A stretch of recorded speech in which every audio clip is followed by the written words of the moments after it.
It's great to be here. I feel quite awed and quite humble after seeing all the sky gods doing all these wonderful things and being awarded this morning. But I've got a story to tell, and I hope you'll enjoy it. I've been skydiving 33 years, so you'll expect some skydiving god stories, won't you? Some really good ones. Okay. I do love this cartoon, which was by Baz and Langer. I think it epitomizes who I see myself as. That all my life, I have loved skydiving, well, from the age of 54. Not a very good skydiver, a bit clumsy, as you can see. And of course, I have got another passion, which is my charity, where I actually devised a program which has been, well, is going worldwide, has been copyrighted and licensed, and then we had a Touch Trust charity to hold it. And that's been my great passion as well. So I've got two passions, and each I think has helped the other. Well, certainly Skydive has helped my charity. Now, I'm going to start off by showing you a bit of video at the very beginning to explain who I am. I am 86 years old. I have, luckily, for some reason, been given quite a lot of awards, very respectable awards. But really, I am more than that. So I'm going to show you a bit of my other life. Dilys enforces excellence in everything that she does. She started the Special Olympics, as well as the Wales Sports Association for those with special needs. At Touch Trust, we have a motto that Dilys has started, which is that nobody will ever be turned away. Everyone who experiences Touch Trust, carers, families, the session leaders who are totally committed to what they do, all agree that Touch Trust is a unique and amazing place to be, totally uplifting. The Touch Trust is the jewel in the crown of Wales Millennium Centre.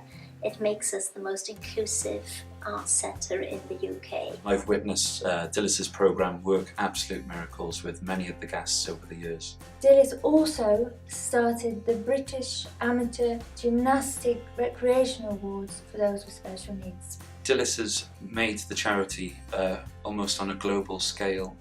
I think Dilys is one of the most amazing people you'll ever come across in your life.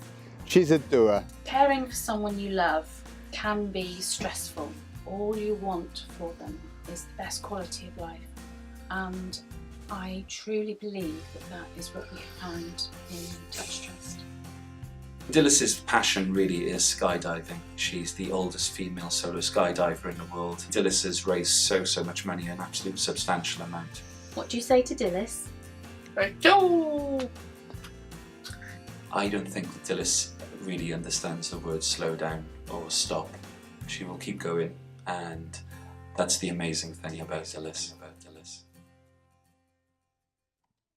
That's the other half of my life. Hello. And now I'll go a little bit further, because I suppose I feel that the skydiving has taught me courage, has taught me persistence, has enabled me to face difficult things and to keep a joy in my life, even when other things were not so good. So I've kept a passion and a joy through skydiving. I've learned courage, which I would certainly not have been able to run the charity unless I'd had courage, and I've learned persistence. Now then, okay, back to skydiving. Now then, here I am. Am I? Can you see where I am?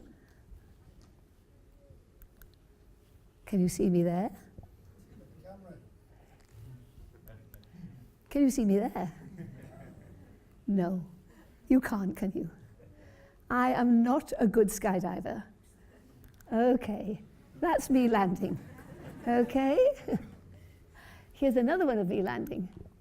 You might not be able to see it. I come in gracefully in, knees bent, tip gently over onto my knees, onto my nose, turn completely over, and end up on my back. Okay, so that's me. But I'm happy. Okay, so I'm not a brilliant skydiver, to say the least. I've had so many, well, near accidents. I've been banned twice.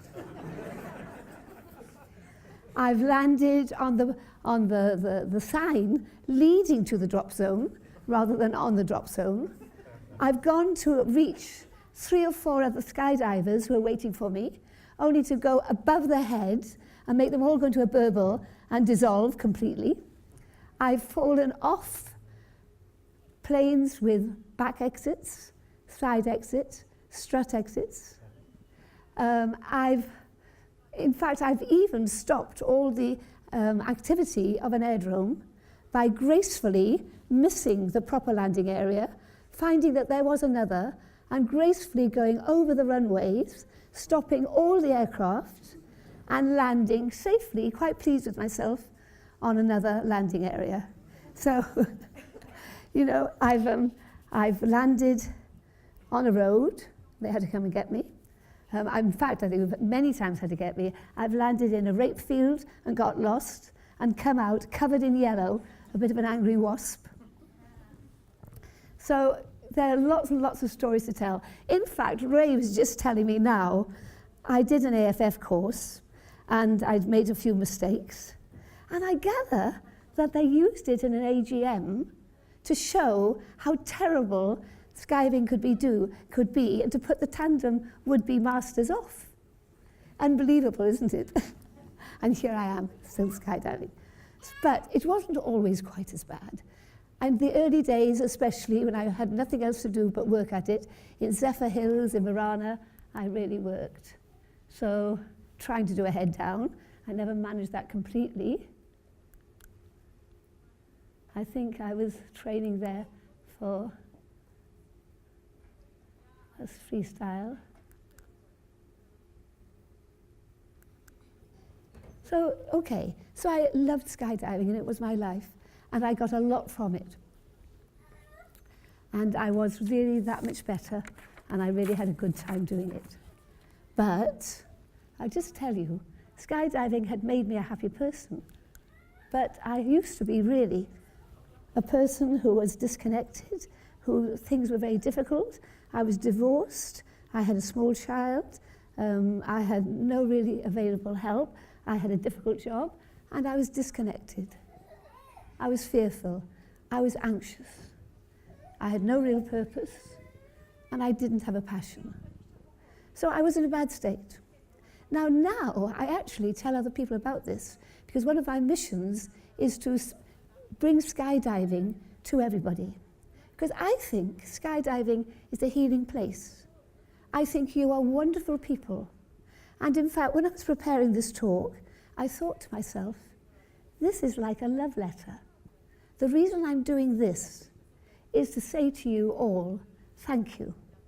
And that's to say to the ordinary skydivers who I meet on drop zones, who are always so helpful and so looking after me, to the people who run the drop zone, who are just wonderful.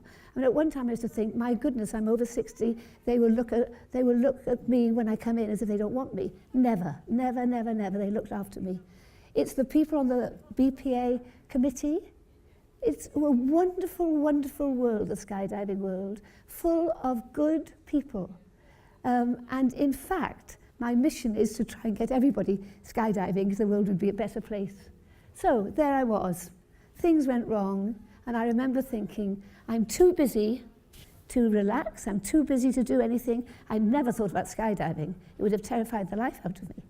But I thought I'll breathe deeply, and for 3 minutes a day, I'm going to think of something beautiful, look at something beautiful, and listen to something beautiful, which is something that Goethe said. And because I'm a practical person, I couldn't go to a mindfulness class for 2 hours. I couldn't even go to a gym and spend 3 hours doing that, but I could do that. And then I was back skydiving. Never, never thought I would be skydiving. I mean, I was terrified. I mean, how I started was this. I was still really scared of this when I started skydiving. But I'd said to my students, if you want to make money for your group of children who are going to the Special Olympics, what you need to do is a skydive. So, if they were going to go, I had to go with them. We went down to Swansea, And I think poor Dave Hawerski must have thought, here she comes, because I'd ring up and say, is it like jumping off a 4-foot wall? And then I'd practice jumping off my stairs, and then I'd ring back again and say, well, I'm not sure of it, and they'd sort of reassure me. And I went down, and they were beginning to do tandems. And so they said, why don't you do a tandem? And then that meant that I could sit down and relax while all my students were doing a PLF. So they were working hard at what they were doing for the static line, and I relaxed, and I went up to do a tandem. No one could have been more scared than I was. But you see, there was some impulse that was making me do it. And I went to the edge, because it was a great big transport plane, and as I went forward, of course, as you know, I took a step back. And of course, they don't let you take a step back, they just tip you over. As I went out, I remember now thinking, what a mistake, this is death. And then the next moment thinking, just as foolishly, I'm flying. Anyway, I came down, and from then on, I was sold on skydiving, and I said, I've got to sign up. I'm going to skydive. And of course, there was quite a little bit of, is she too old? She's a woman, she's 54, she's a civilian. We don't want her to skydive. But I think after a little bit of discussion, they let me try, and I skydived. There you are, joining with groups. That was with Giles Ferris, I've got his name slightly wrong. And I decided I wanted to do board skydiving, which I didn't get round to, but I did freestyle. So there we are, I'm getting better at it. And now, it led to this. This is one of the proudest moments of my life, where I got from the Royal Aeroclub of Great Britain the Old and the Bold Award, which is for someone who does something very good in the air. And by that time I was in my 53, I think I was, 2015. And I was awarded that prize. And actually 8 of them had the award, and of the 8, I was the first skydiver. The rest were pilots. So that is wonderful. And then, do you know what happened? I was in America, and I was giving a talk to the American Parachute Association, and that was a big thing. I think there was over 1,000 at the dinner.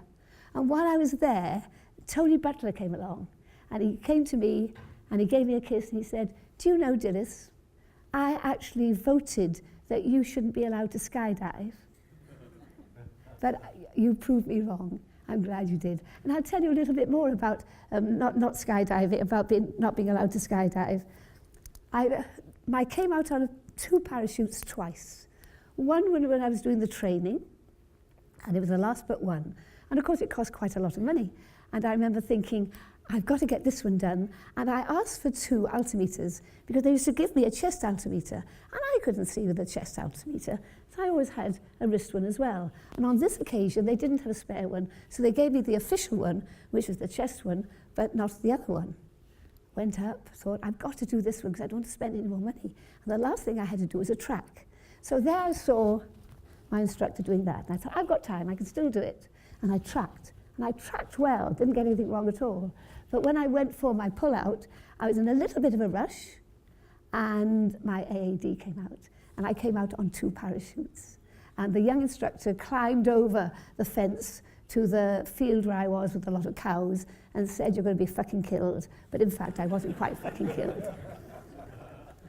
But then I got my own parachute, still in the same drop zone, and they were packing it for me. And I did a skydive, and I went to pull out, all nice and happy, and nothing happened. And I looked up, and I was just thinking, oh, it's a burble, I'll try and turn. And as I did, my AAD fired, and I came out on 2 again. And this time, I was quite happy doing what I needed to do, which is to separate the 2 and land very nicely, no problem at all. But that was the second time it had happened. They actually, in Swansea, believed in cutting away, because there are 2 ways of doing it. You either cut away and come down on 1, or you can keep the 2. And so that was another black mark against me. So that time, written across my book was banned from Swansea, drop zone, in red. Now, if I'd had any sense, I'd have torn it out, screwed it up, and not gone there again. But I didn't. I was still there. So I thought, I'll go to Langer, that's all right. went to Langer, they said, oh, sorry, you know, it'll make us look like a really funny setup if we have a crash and they see your logbook with band on it, so I'm afraid we can't take you. Oh, I thought, that's all right, I'll go abroad.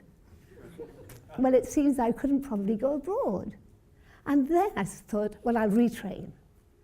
They weren't sure that I could be allowed to retrain. I mean, and I knew I had to skydive. That was the one thought in my mind. I knew I was good enough. I knew I'd learned from my mistakes, and I wanted to skydive. So I wrote quite a dossier. It took all my time and effort, and I took 2 videos, one showing me with 1 altimeter, one showing me with 2, to prove that was why, because I had the wrong altimeter.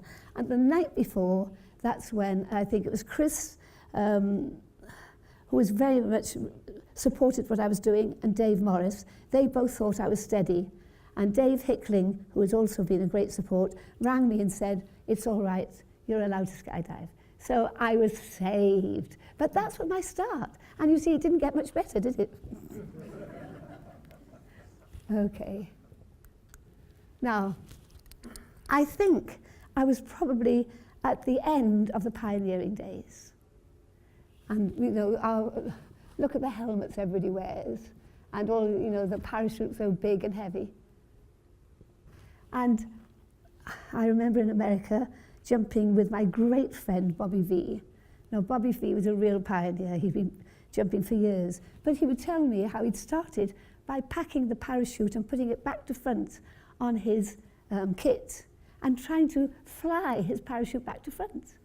There was another time when he actually landed in Arizona prison, and by mistake, and they, you know, put a great piece about him.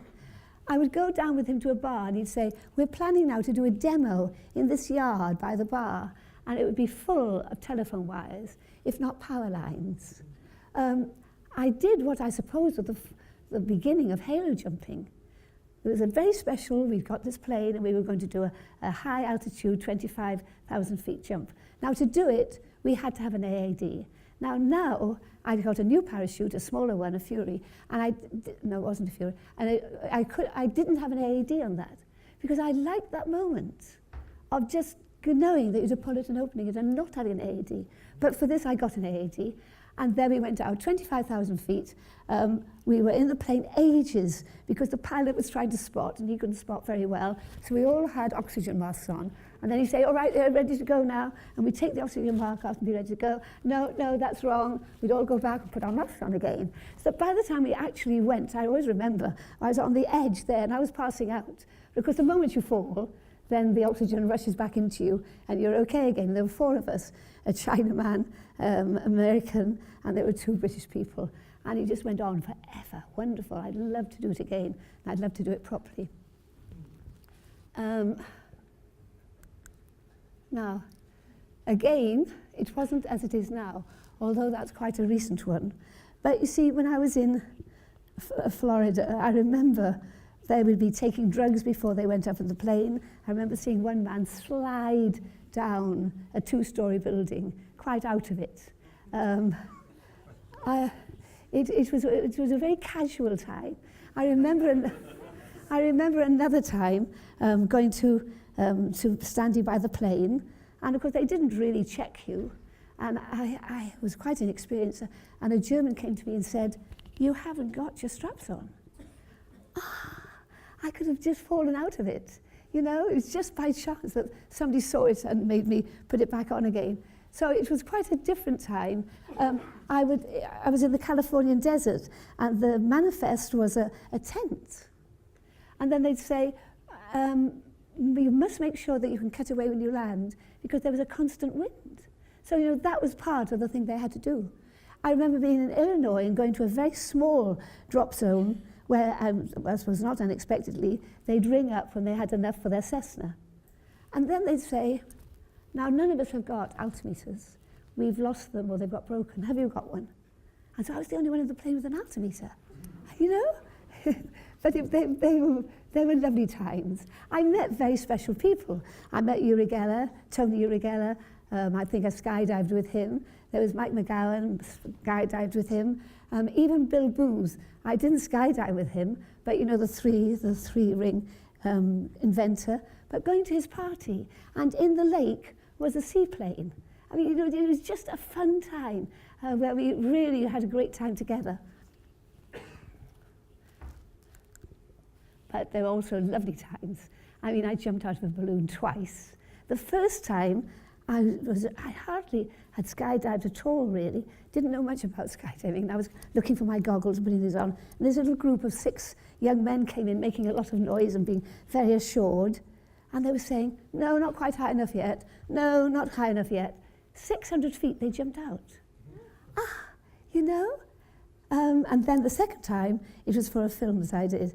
And then another time, I was in a pop spooky in Jordan.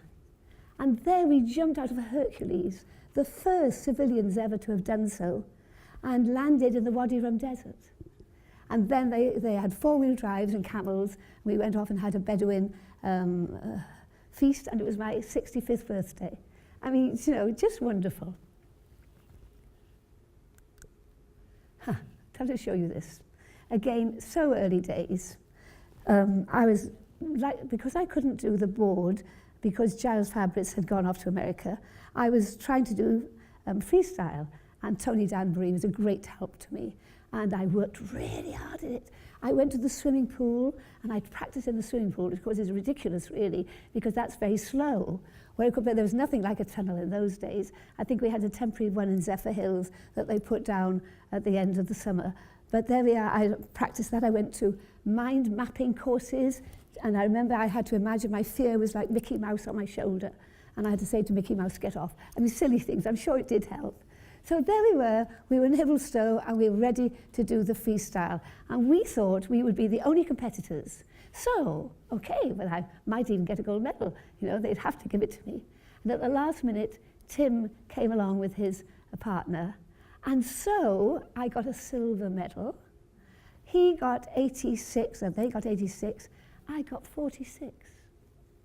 I mean, real failure in one way, but I mean, something that I really worked for and gave me a lot of pleasure. And that was in the early days when no one was even doing it. And another time, I think slightly before that, I went to Spain to do a freestyle course. And there was this lovely young man who was taking them, and they'd all been there before except me. And those who were training and had really done a bit before were going out with headphones on and music. So they actually, in the early days, danced to music for freestyle. But I think they had a couple of near casualties, and if not, actually 1 or 2 casualties. So in fact, I'm very pleased I never got to that point. Now then, I'd like to tell you a little bit about how all this impacted on my life and on my charity. So I'm going to show you a little bit of video. Again, I do apologize, 82-year-old skydiver. By this time, my skydiving wasn't even as good as it had been. And you can see it wasn't very good anyway. But it'll tell you a little bit about the Touch Trust.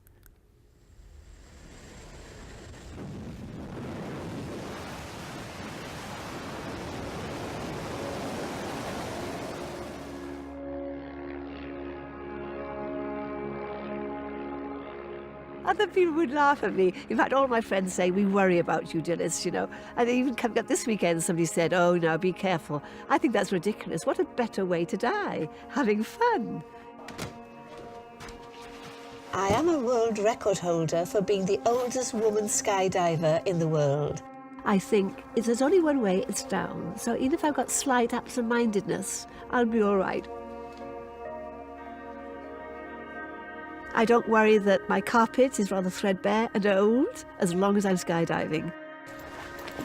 But I do get scared. I mean, I used to be so scared that I would drive the car up to the drop zone and think, I could go back. I don't have to stay here. But I knew if I went away, I'd never come back again. So the ecstasy was more than the fear. The first time I jumped out of an aeroplane, I thought I was going to die. And as I fell, I thought, what a mistake, this is death. I can remember it now. And then the next second I thought, oh, I'm flying. Skydiving gives you the most intense, wonderful feeling.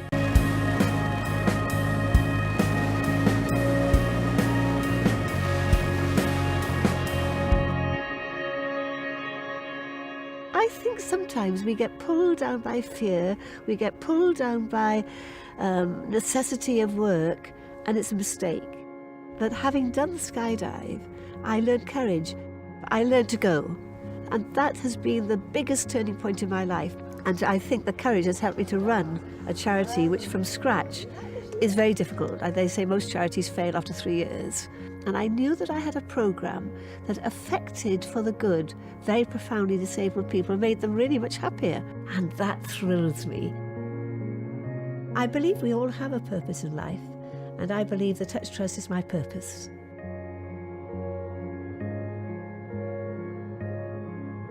I don't have much time to think about the past. I'm so busy in the present and just going into the future that the past recedes, and I am enjoying so much these days remembering the past, remembering even the difficult times, but seeing how they all fell into a pattern which now I'm glad of.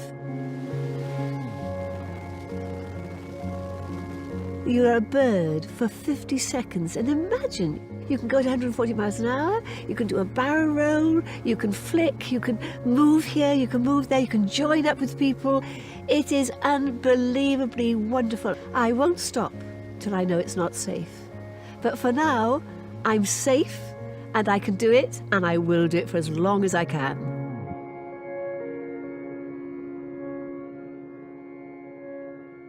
That's the other side. And you know, my judgment is sound. I went on skydiving. And then when I was 85, I did a skydive, and I was trying to do a back loop and a barrel roll and a stand-up. I did the back loop and I didn't finish it. I began to spin on my back. And I remember thinking, I've got to get out of this, and I couldn't. And I shouted to myself, you've got to stop it now. And gradually it slowed up, and it had slowed up just in time so that it wasn't too low, and I pulled my ripcord and I was able to land without twisting the leads, whatever you call it. Thank you, lines. And I got down and I thought, okay, Dilys, you're 85, you're fit, but you're not as fit as you were. You better stop now. So I am glad that they didn't have to do anything worse for me. I got out of it in the right time. But it's helped me. I miss it so much because it was always joy. Whenever things were difficult, whenever the charity was difficult, I could go to skydiving and it would fill me with joy again. Even now I'm filled with joy thinking about it. But now the Touch Trust. So it had nothing. Car boot sales and skydives, that's how it started. And in 10 years, we turned over nearly 500,000 every year. We now have 1,000 adults and children training and taking part in it rather every week. So we have 1,000 adults and children taking part every week because we train people. And we're in the Wales Millennium Centre, which is the iconic place. And we had nothing. We had nothing. But if you skydive, you believe in the impossible. You do the training, you make sure your feet are on solid ground and your head is in the sky. That's what happened. So that I was solid, but I dreamed. And here we are in the Wales Millennium Centre. It's a sensory programme, a programme of fun and enjoyment and touch and music. And we've changed so many people's lives. Now then, I must tell you about Peter. Now this is Peter. Now Peter was in a day centre and he didn't like me. He was very bright, he knew exactly what was going on, and he liked the young things, but he thought I was an old fuddy-duddy. And he couldn't feed himself, he couldn't talk, but look at that light in his eyes, a wonderful young man. And one day he saw a video of me skydiving. I became his favourite. Isn't that lovely? And what we used to do, we used to have a long hall, and he'd be in his wheelchair. We'd have as many people as possible with scarves and flags on either side lining it. We'd have someone standing at the bottom as a stop. And we would rush him down from one corner of the room to the other, waving the flags to try and give him a feeling of the speed and the air, which he loved doing. And so I'm so proud that I changed even his life, if no one else's. And we had another young lady called Naomi. Naomi, you wouldn't think it, but when she came to us, she had a scarf around her head, or a towel it was, and she would rock. and she would bang herself until she bled. And the social services said, we've got to have someone to help to take her for the sake of the parents. And when she came to us, I remember thinking, we don't turn anyone away.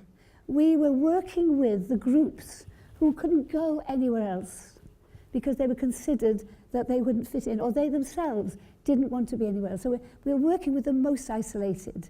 And then when she came in, and we wondered whether we'd gone, whether we met our match, as it were, but she began to sit in the corner and listen to the lovely singer who was an opera singer, and she looked up one day, and we thought, oh, we've connected.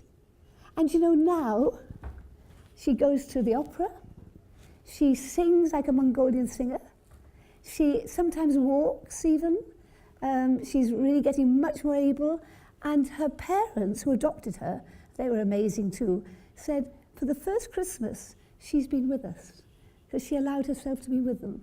And so, that's another lovely, lovely friend, Naomi, and that's everyone's right.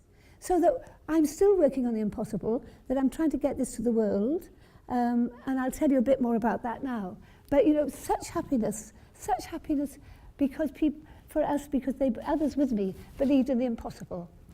Now then, I was 83, and as Ray Armstrong reminded me, I broke my ankle skydiving for television.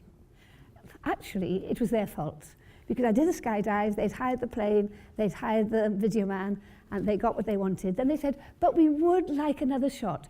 And we'd like a shot of you this time, not moving at all, but just, and the wind was high. It was a very spooky wind high up, very bright day. And of course they wanted it. They've done all this work and they can't come any other time.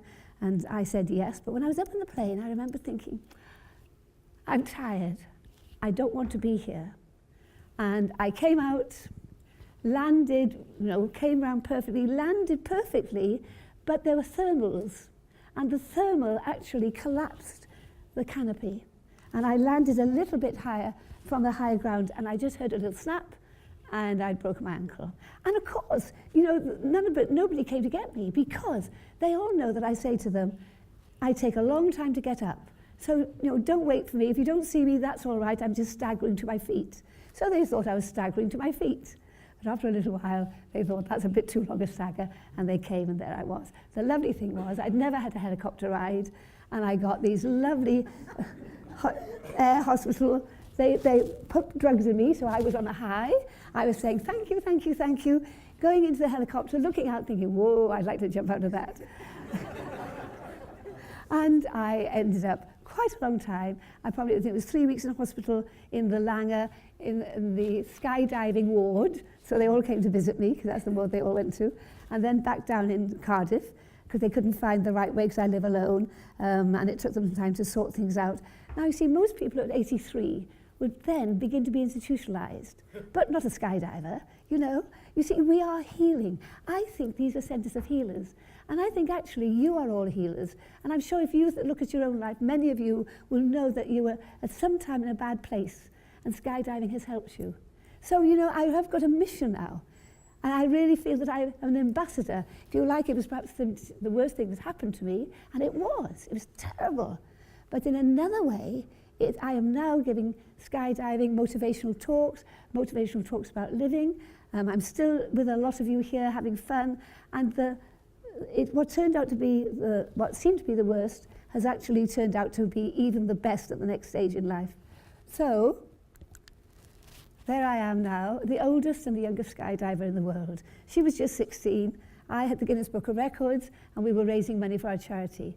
And since then, I see myself as an ambassador for skydiving, giving talks to children. I even went to Japan and spoke to a whole secondary school about the courage that is needed to live, and how my courage as a very ordinary person was skydiving, and how they could face challenges themselves, and how facing challenges would make them happier. So that was even in Japan, but I'm also doing it in this country. I go to older people who've got dementia or beginning to get dementia, who are like me. I've got a group of people, and we have a movement class. And I think everybody's got a false bit in them, and we have a joy of life. And I know that I've got to live until the day I die. So there we are, ambassador there. This is just the beginning. I've just come back from Japan in November. And, you know, I've had a broken leg. I've got a permanent drain in my lungs. I've got lung trouble as well. I'm getting over it. They're going to take the drain out next week. And I'm 86, you know? Come on, we've got to keep going. And I do know that even when I can't get out of bed and I'm lying there, I can do one thing. I can think positive, and I can think about people and send them positive vibrations. So I'll always be useful, I'll always have a passion, I'll always enjoy life. So there we are, that's my story. What skydiving has brought me, and you know, it's all through skydiving. That's the point. At 54, I was a very different person. Skydiving has brought me so many other awards, actually. Skydiving itself has made me happy, but skydiving has helped me through the bad patches. Skydiving has helped me to understand that we reach for the impossible, and yet we also do our homework and make sure we're tethered to the ground, that we get it right, we're solid. So it is a love story between me and all of you. This is a love letter to you. Keep going, keep skydiving, keep talking about it if you don't skydiving. You are the salt of the earth. Quite seriously, I think you're the best people in the world. And I think your centres, although you would never call it, are healing centres. And I've got so much gratitude and thanks to all my friends and colleagues who've helped me skydiving. And then we're going to say, this is what I talk about. Life is for living. Find your passion. Be kind. Have fun. Dance. Be physical. Don't be afraid. Help each other. That's really you in a nutshell. So, in my motivational talks, just give you this to finish off, I help people understand that positive energy will always have a positive result. I know it. I couldn't skydive. I was bloody bad. But I kept going. I didn't give up. And here I am skydiving. It may not come when you think it's going to come, may not come straight away, and it may not come in the form. It's always good. The Goethe thing, think of something beautiful, listen to something beautiful, look at something beautiful, brought me, it helped me to know who I was, and knowing who I was brought me into skydiving. Find the jewel in the dirt. Now that's it. There's nothing else. Find the jewel in the dirt. When things go wrong, just there somewhere is the jewel. And when I broke my ankle in 3 places, that's what I thought. But in fact, it hasn't. I'm happier now than I've ever been, always happy. And then the last thing is, wonderful, be grateful. If you're grateful, and you see, this is what skydivers do. They go to the drop zone, they're grateful, they're happy, they love it. If it's a bad jump or if it's a good jump, they're grateful, they have a joy of life. So that's the motivational talks that are really taking off for me, and I think helping people, and it's because of you I put those things together. And then this is the last, I'll show you this because this was taken when I did a talk, and I love that. Feel the fear and do it anyway. We want people to feel resilient, search for your passion, express yourself physically and mentally, be of service to others. And you see, that's what I find, the kindness in drop zones. People help each other. Find your jewel and be grateful. So I would say resiliency. It teaches you resiliency. We need to teach children to be resilient. We need to help old people to be resilient. And I've got a saying, which is, if you fall back off your bike, get back on and do wheelies. So life is for living, and you do get back on your bike and do wheelies because you're here. But that's my talk for you. Thank you. And thank you very much.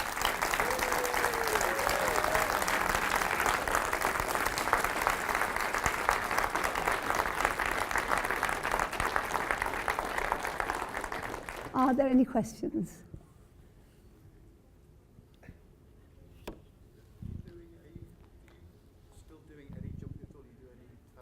Yes, tandems. Unfortunately, when I was 85, I really had to stop. You know, it was slowing up. I was getting less fit. I was aware. Then I stopped at 85, but I've done a tandem, and I was talking to Ali just now. I'm booked in for another tandem. We want to go to Japan, so we're trying to raise money to train a Japanese music therapist to be trained and go to Japan. So I'm going to do another sponsored skydive for that. I did do, what do you call them? Zip wire. Yeah, I did the biggest zip wire. And then I've got a company now want me to do something with a young girl. And I'm just thinking, what can we do? We can do an inland a tunnel jump, wing walking I would do, abseiling. There are lots of other things to do. It's got to be something that doesn't need my strength, doesn't need my skill. But there are lots of those. You just have to make sure they're a good setup. So yes, I'm doing tandems. Keeps me in the air, keeps me seeing my friends. Yeah. You ever go to the tunnel? Sorry? The wind tunnel? Yes. I've been there about 3 times. I've been the ones down in Milton Keynes, I think. Yeah. It is nice. All those things. Nothing substitutes skydiving, of course. Nothing. But I mean, you can still have fun. I think you're all realists. That's the thing, is you're realists, but you're not pessimists. And I'm sort of still a realist, but I'm not going to be a pessimist. I'll do what I can. Okay, thank you very much.